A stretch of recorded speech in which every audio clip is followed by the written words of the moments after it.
You likely know someone or someone's relative with autism, and while the numbers of diagnoses keep going up, few of us understand what having autism means or how it can impact your life.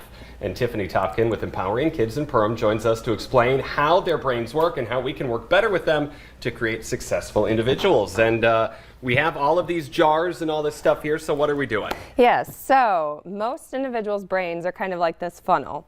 You input information, it sorts it out nicely, and kind of gives us some output.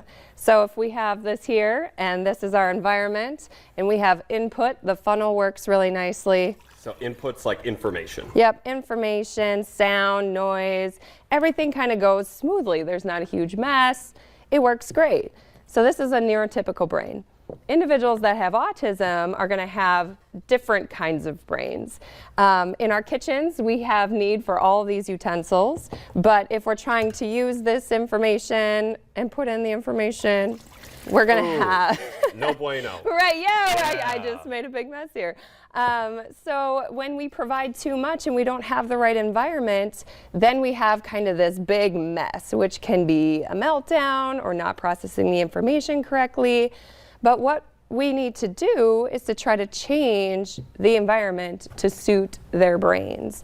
So rather than forcing them to be an input into this glass jar, we want to change the environment around them so that way they can be successful. So that way when we're inputting information, it's going where it needs to be. It's all being collected and what they need to collect it to, and then there's no mess to say that you have to clean up. Yes, and the nice thing about this is that when we make accommodations and modifications for different types of brains, it ends up working for all types of brains. Just much like elevators serve the purpose in all buildings for individuals that have wheelchairs, I am going to be very happy to take an elevator when I have 27 flights of stairs. So sometimes when we change our environments and adjust for those that have differences, it turns out to be a benefit for everybody. And so is that something you teach the families how to change the environment, or them how they can create better environments for themselves? How does that work? Good question. So when working with the individual, sometimes too much focus gets placed on the individual, but we need to focus on their house. We need to focus on their family, on their grandparents, on their schools. We want to adjust all of the environments that they're in so that way they can be successful. All right, and so this is some good information that's going off there, and we got some water later if we have some flowers that we need to have watered. But there's some big stuff going on. You brought in these things here, and I'm just going to set them at the front so that way people can kind of see it. What do we got here?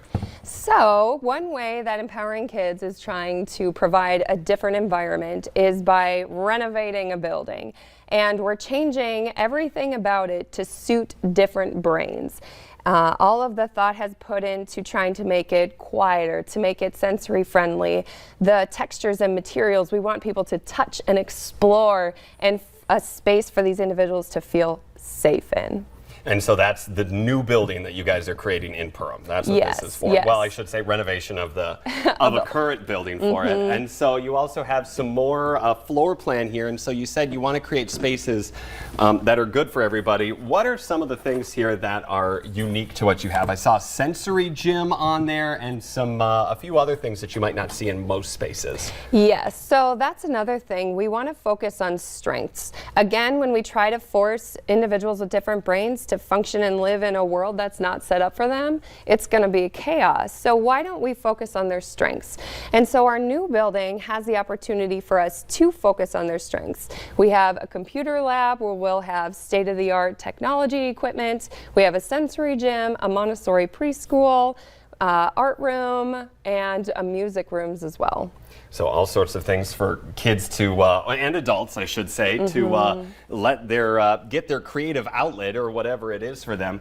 And so it's a work in progress right now. I mean, that's what these boards are for, right? Yes, To show that it's not done yet. And so what do you all need to make that an actual building, not just a piece of board. Right. So we're in the process of renovating right now, and we've been very lucky. We've had a lot of support from the community. We've got grants from the state. We've secured $8 million, and we are almost there to our goal. We need about $300,000 more to be able to make this a reality.